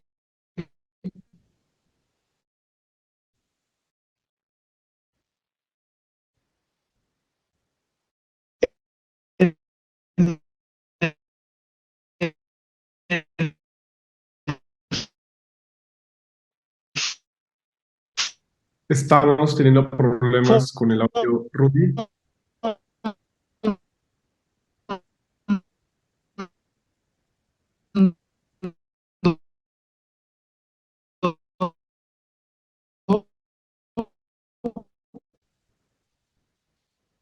Ratzinger tiene, por ejemplo, ¿no?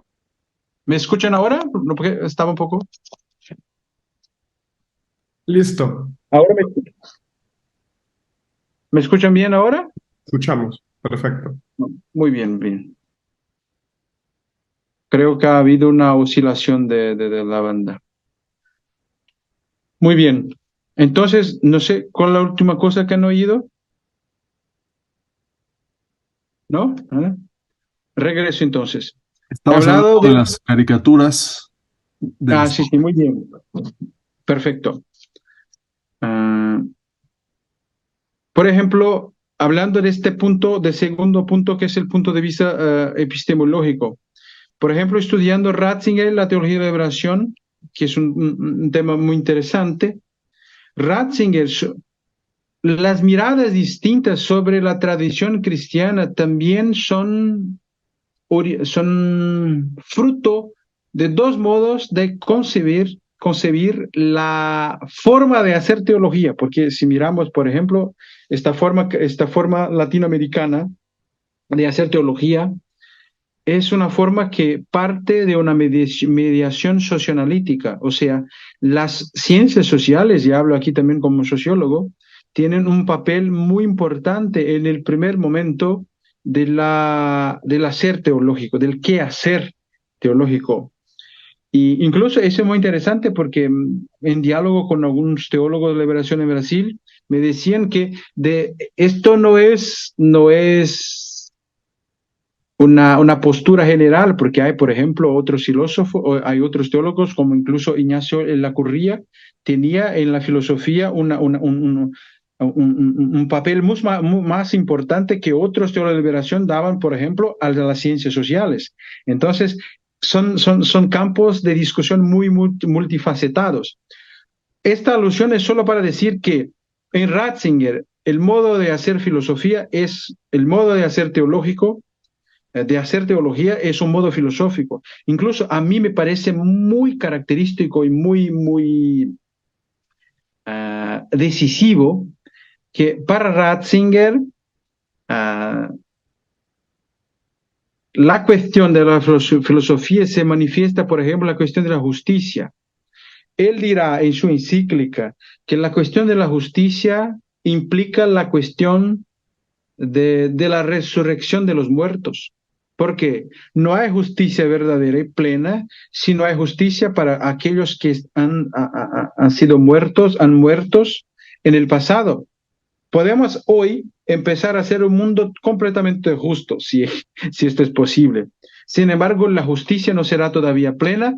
¿Por qué? Porque aquellos que han muerto, aquellos que han sido asesinados, aquellos que han muerto de hambre, no lograrán esta justicia plena que podemos presentar hoy. Por esto, la resurrección es filosóficamente la respuesta más concreta, y esto él dice, partiendo de su diálogo con la teoría crítica, es la cuestión de la resurrección de los muertos. O sea, es decir, en la teología encontramos la gran respuesta en la fe para la gran pregunta que hace la filosofía.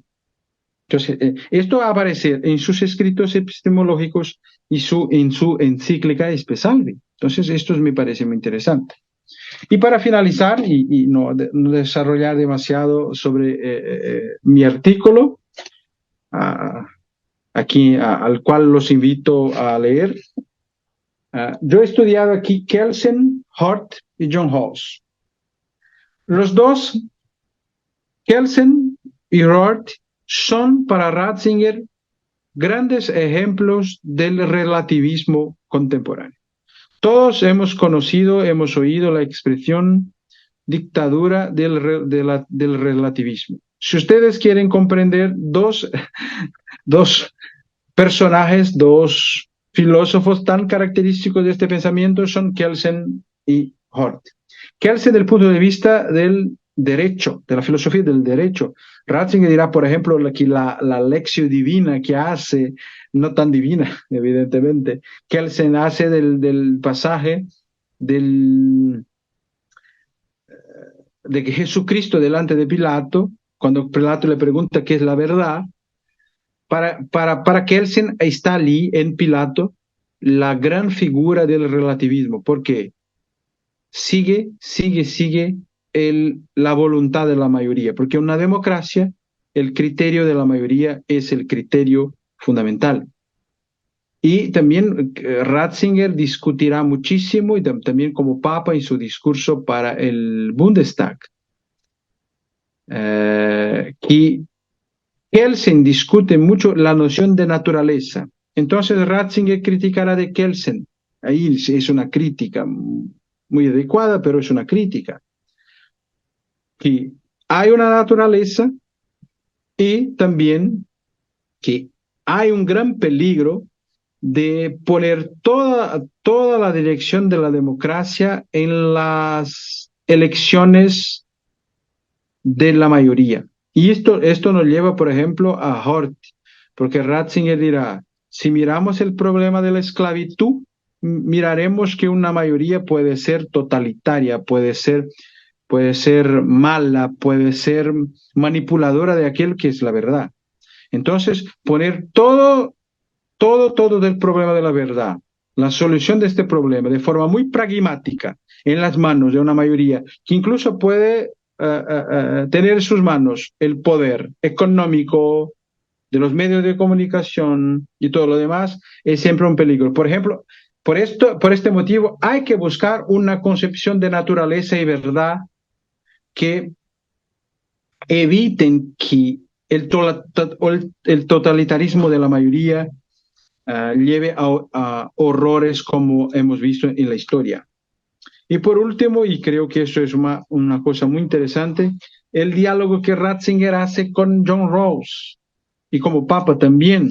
Esto aparecerá, por ejemplo, en su discurso para la Sapienza, que el gran movimiento que Ratzinger ha percibido en la modernidad ha sido el movimiento de privatización, subjetivación de la fe cristiana y de cualquier creencia religiosa. Ratzinger dirá, no, el cristianismo desde los inicios se ha percibido como una forma de razón pública. No es un discurso para pura subjetividad, sin embargo, es un discurso que por tener en sí mismo la gran herencia también de las tradiciones religiosas, porque él dirá esto, porque el cristianismo, si no es aceptado como un corpus doctrinario, debe ser aceptado como un gran corpus que acoge las grandes intuiciones de la sabiduría de la humanidad, porque las tradiciones religiosas portan esta sabiduría que puede y que a lo largo de la historia han creado sociedades, han mantenido sociedades y han permitido que sociedades hayan vivido también en paz.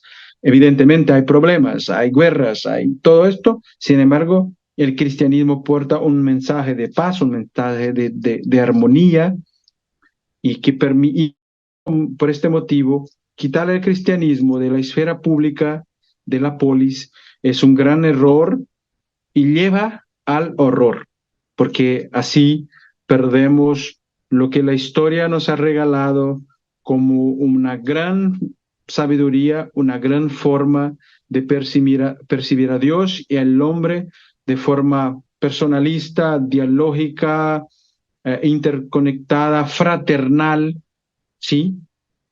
Porque el cristiano nos dirá que los hombres son hermanos y esto es el fundamento de la paz. Creo que aquí hay muchas semillas para una discusión en el futuro y como dirá don Pablo, Ratzinger no es solamente, ha dicho don Pablo ahora en el premio Gran Ratzinger, Ratzinger no es solamente un autor del pasado, sin embargo, es también una promesa de futuro. Y espero que este libro haya contribuido para que sus diálogos nos lleven a más y más diálogos en el futuro, con los diferentes y con los iguales. Gracias. Muchísimas gracias, doctor Albino. No sé si alguno de nuestros otros dos ponentes quisiera agregar algo, sino para darle espacio a nuestro público por si hay alguna pregunta que nos quieran formular. Por lo pronto no tenemos preguntas, entonces eh, antes de pasar esta sección, pues me gustaría también agradecerle al doctor Alejandro Sada y al doctor Rudy Albino da Asunzao, a nombre del CISAP, por su disposición para la presentación de esta obra. Y si no hay preguntas por el público, no sé, Rodrigo, si tú quisieras comentar algo más. Adelante. Sí, una crítica al libro. No es crítica, pero la planteo como una crítica ácida y difícil, que en cierto sentido ya Alejandro la ha resuelto.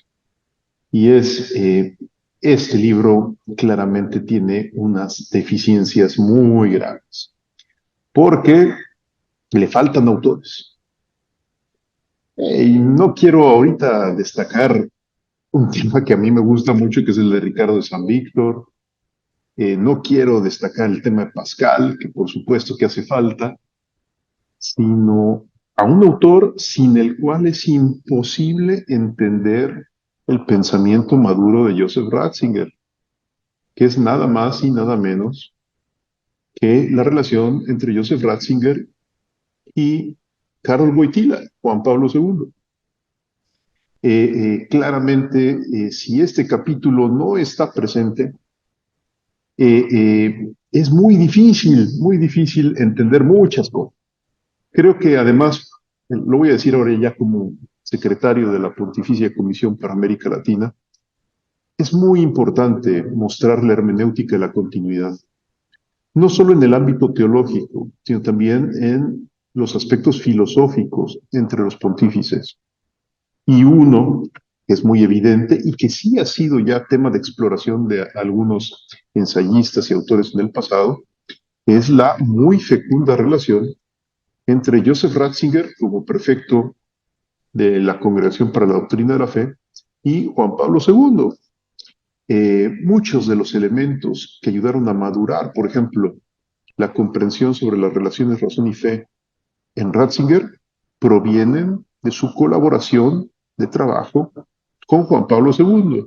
No se diga en la preparación de Fides et Ratio. Pero hay muchas otras cosas.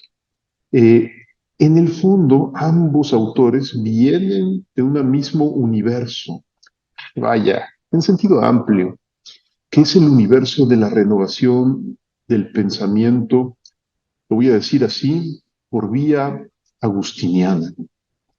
Ambos autores apreciaron profundamente a San Agustín, profundamente el tema de la subjetividad, de la libertad, de la conciencia. Ambos autores leyeron de manera analítica y diferenciada la modernidad, sin simplificarla, tal vez como un cierto tomismo crítico. Solía presentar la modernidad como una especie de declive absoluto hacia la inmanencia. No, Juan Pablo II y Ratzinger tienen cierto hermanamiento en su lectura de la modernidad, no se diga en su aprecio de la persona y la relación, no se diga en la manera fuerte en la que vuelven a colocar a la doctrina social de la Iglesia como una dimensión constitutiva de la evangelización, pero también como una teoría crítica. Aunque ellos no usan esta expresión, pero la forma como presentan ambos la doctrina social de la Iglesia es como esa teoría crítica que quedó por hacerse y que nunca se realizó en la Escuela de Frankfurt a causa de su déficit antropológico. Justamente la fuerte antropología de Juan Pablo II ayudó a Benedicto XVI a tener una doctrina social de la Iglesia muy robusta y que en cierto sentido es una especie de filosofía civil de las naciones, es decir, de un discurso inteligente movido por la fe para poder comprender los desafíos contemporáneos en el ámbito social sin tenerles miedo, sin caer en actitudes meramente antimodernas tan recurrentes en ciertos conservadurismos que generan simplemente enclaustramiento y falta de propuesta alegre hacia el mundo de hoy.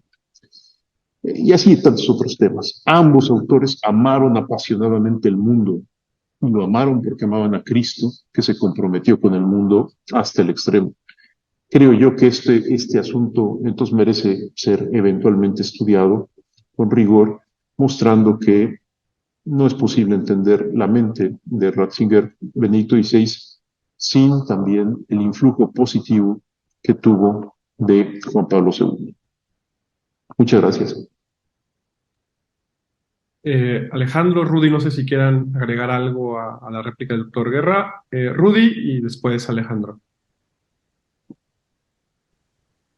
Es, de hecho, el libro tiene dos dimensiones y de hecho, cuando hemos formulado el primer sumario, el primer índice y cuando hemos llegado al fin del primer esbozo, ya decíamos, faltan cosas aquí.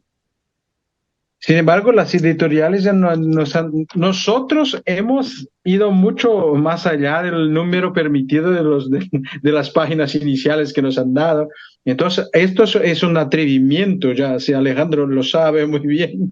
Entonces, y hay también una cuestión que creo que está en el fondo de nuestro trabajo, es que nosotros estamos intentando hacer una gran red de investigadores que puedan seguir profundizando. Entonces, estos estudios son muy originales y algunos autores, los autores que lo tenemos aquí, son autores que han afrontado temas muy nuevos de forma muy nueva. Entonces, faltan autores, evidentemente, si miramos los síntesis de Ratzinger y sabemos que necesitamos de tiempo para buscar gente que esté dispuesta a hacer este paso de investigación. Entonces, es bueno que tenga lagunas, que tenga estas cuestiones, porque esto nos mueve a hacer nuevos y nuevos libros. Entonces, Juan Pablo II está, Wojtyła está en el índice del próximo libro, y esto ya está, Alejandro y yo lo formulamos, y esto nos anima. Sin embargo, la idea inicial no era hacer dos grandes manuales de forma muy histórica, muy completa, no era una cosa así. Vamos a agregar a aquellos que tienen investigaciones comunes, que tienen intereses y dejar que esto produzca frutos. Y ahora vendrá otro volumen y la gente lo comprará, lo creo. Gracias. Alejandro. No, nada más, nuevamente, o sea, estoy totalmente de acuerdo. Son déficits dolorosos, obviamente. Algunos deliberadamente los dejamos fuera con dolor, viendo qué haríamos con estos capítulos pendientes en el futuro. Y otros, bueno, pues han sido sorpresas que nos hemos ido encontrando sobre la marcha, porque hemos seguido revisando textos, índices y han aparecido nuevos filósofos que no pensábamos, que no teníamos en el horizonte en un primer momento. Pero pues desde luego la relación con Wojtyła ya es un tema que estamos discutiendo Rudy y yo, porque es, en efecto, Joseph Ratzinger es incomprensible sin Wojtyła, ¿no? Bueno, entonces, por supuesto, coincido totalmente. Y un detalle, doctor Rodrigo, eso es interesante. Nosotros también dejamos que el libro haya sido recepcionado, ¿sí? Porque hay lectores críticos, lectores que digan, aquí falta algo, porque con esta inquietación nosotros nos vemos confirmados en nuestras intuiciones, porque esto también son muchas miradas que nos vienen, falta esto. Por ejemplo, ustedes han utilizado una expresión muy interesante, que son diálogos hipotéticos, porque el libro trabaja con diálogos que Ratzinger ha hecho de hecho, ¿sí?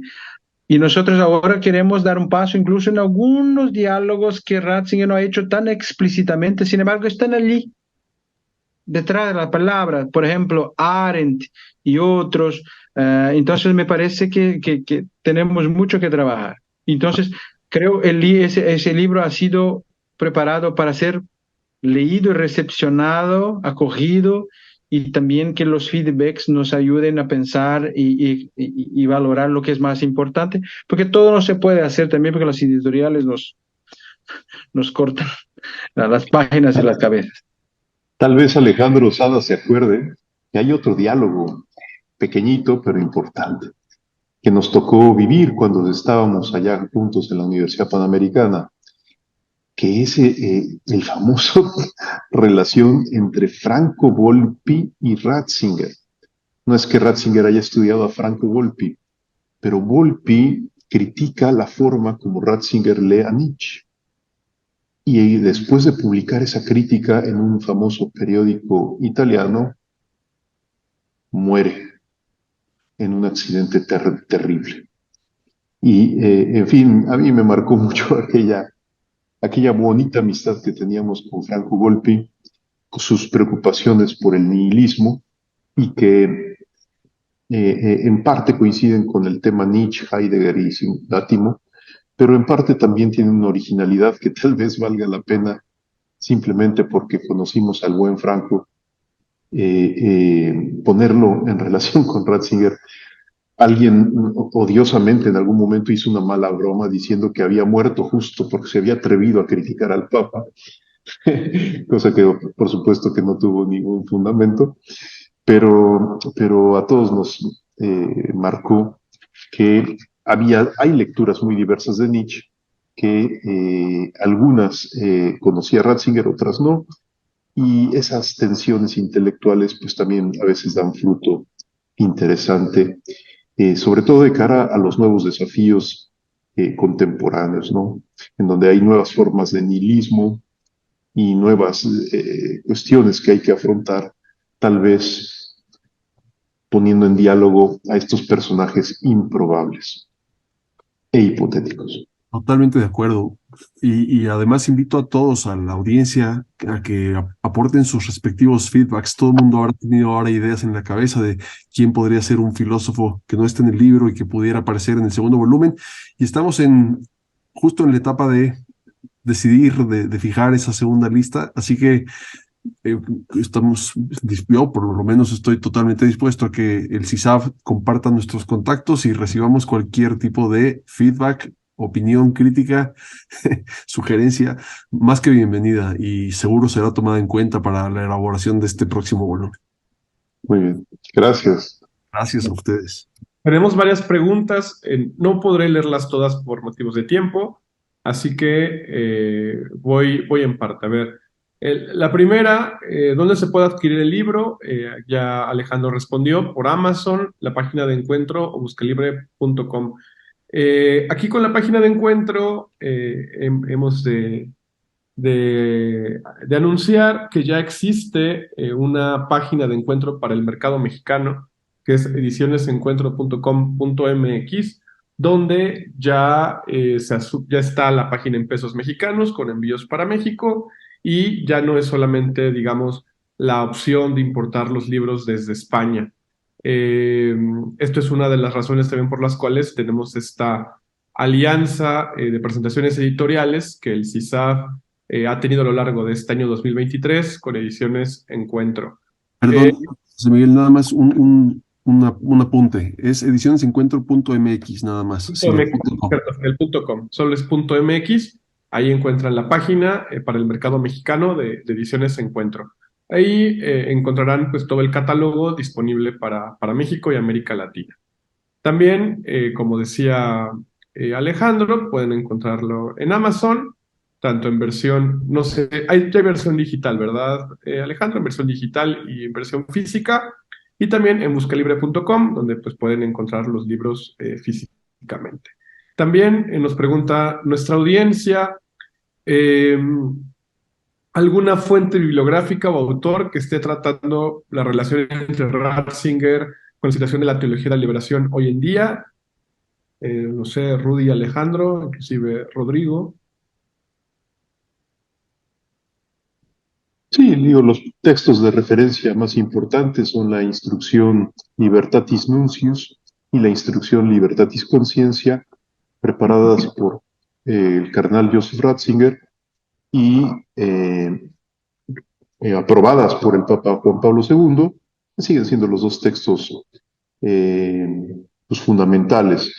Creo que siempre a mí me gusta decir que todos los críticos de la teología de la liberación celebraron, aplaudieron, promovieron la primera instrucción sobre la teología de la liberación, Libertatis Nuncius, pero, oh sorpresa, la segunda instrucción en donde el cardenal Ratzinger animaba a los teólogos, a los pastores, a todo mundo a colaborar en la construcción de una teología de la liberación no marxista, fue muy poco atendida, lamentablemente, mostrando que mucho de la actitud contra la teología de la liberación estaba movida ideológicamente y no desde las premisas que el propio Joseph Ratzinger trataba de difundir y defender. Toda esa historia es muy complicada, creo que habrá que escribirla con paz en algún momento, porque sigue existiendo a nivel bibliográfico pues una especie de maniqueísmo bibliográfico entre los detractores y los defensores a ultranza, sin hacer los matices y las precisiones debidas. Tal vez uno de los hombres que mejor ha ayudado a tener una comprensión analítica y diferenciada de la teología de la liberación y del papel de Joseph Ratzinger en la misma, pues es el muy recordado Juan Carlos Escanone, que en sus libros sobre teología de la liberación introduce una tipología, distintas corrientes y tendencias, y muestra que no todo fueron regaños, sino que hubo de veras fecundaciones interesantes. Yo platicando con el padre Gustavo Gutiérrez hace 3 años aquí en Roma, también Gustavo Gutiérrez recordaba también con seriedad, con respeto, con afecto, me atrevo a decir, al propio Joseph Ratzinger, cuando algunos libritos y folletitos más bien los plantean como enemigos irreductibles, cosa que todavía habrá que matizar mucho en los años subsiguientes cuando se hagan historias más objetivas de todo este periodo en la historia de la Iglesia y en el pensamiento teológico. Puedo añadir un punto, si me permiten. Incluso he insinuado un poco esto en mi discurso. Yo estoy empezando incluso una investigación sobre Ratzinger y la teología de liberación en la América Latina. Me parece que también por mi acercamiento a la sociología, me parece que falta un discurso muy objetivo sobre esto. Y Rodrigo ha dicho muy bien que son lecturas parciales, hay un maniqueísmo bibliográfico y hay una literatura militante de dos partes que utilizan Ratzinger como una bandera para sus ideologías. Y me parece que falta un diálogo muy serio y una exposición muy detallada, descriptiva.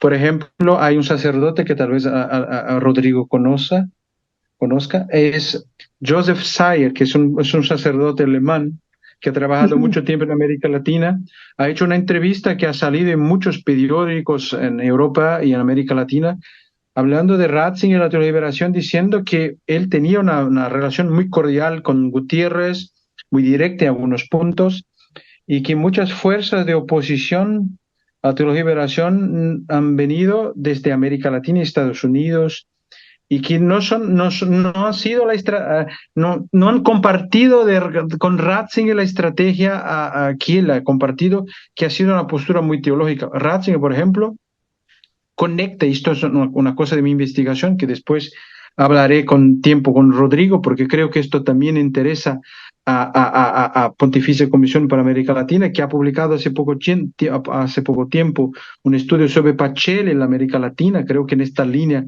vale una de Ratzinger en la América Latina, porque ha venido a Perú, ha estado en Chile, en Colombia, tiene conexión en Brasil. Entonces tiene una historia que, por ejemplo, biógrafos desde Europa no han estudiado, también por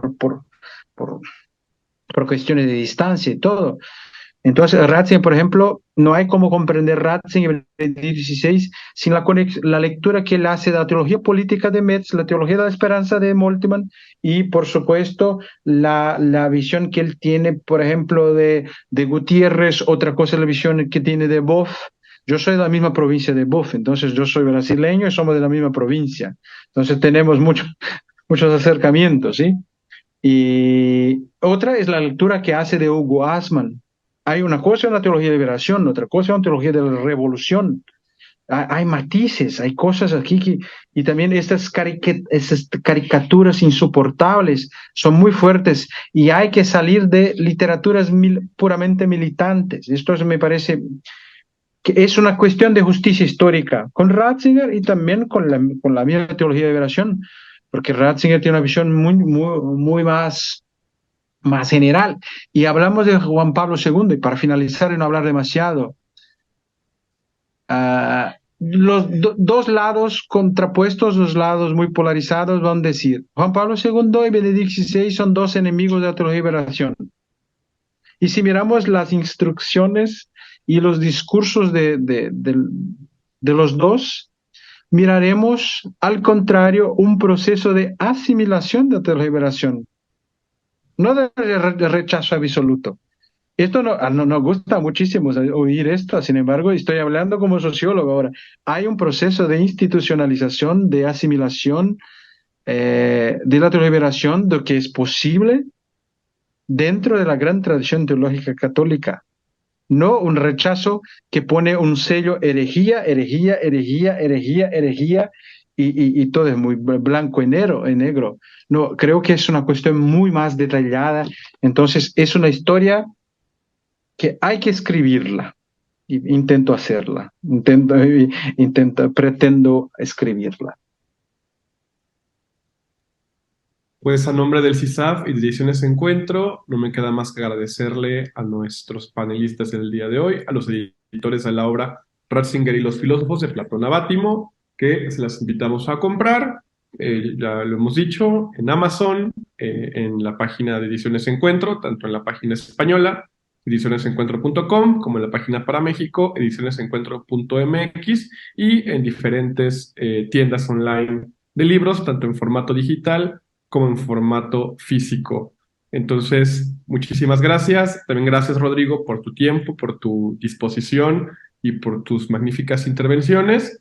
Y nos vemos el próximo lunes 11 de diciembre. Cerraremos este ciclo para el 2023 de presentaciones de novedades de Ediciones Encuentro con la presentación de la nueva edición y traducción de Ser Finitos, Ser Eterno de Dichstein, por parte del profesor Mariano Crespo, que nos acompañará, y también del doctor Eduardo González Di Pierro, que comentará esta nueva edición que nos presenta el doctor. Bueno, aquí tengo una pregunta. Sí, la respuesta sí se respondió la pregunta, pero no la respondieron, no la respondí en vivo. La pregunta decía que en los filósofos estudiados aparecen Santo Tomás de Aquino, Husserl, Levinas, Buber o Scheller. Respondió el profesor Sada, que en el libro solo aparecen Aquino y Buber. Ahí está la respuesta escrita. Bueno, entonces nos vemos el lunes 11 con la presentación de Ser Finito, Ser Eterno. Y pues muchísimas gracias, que tengan una buena tarde, una buena noche en España y en Roma. Que estén muy bien, hasta luego. Gracias.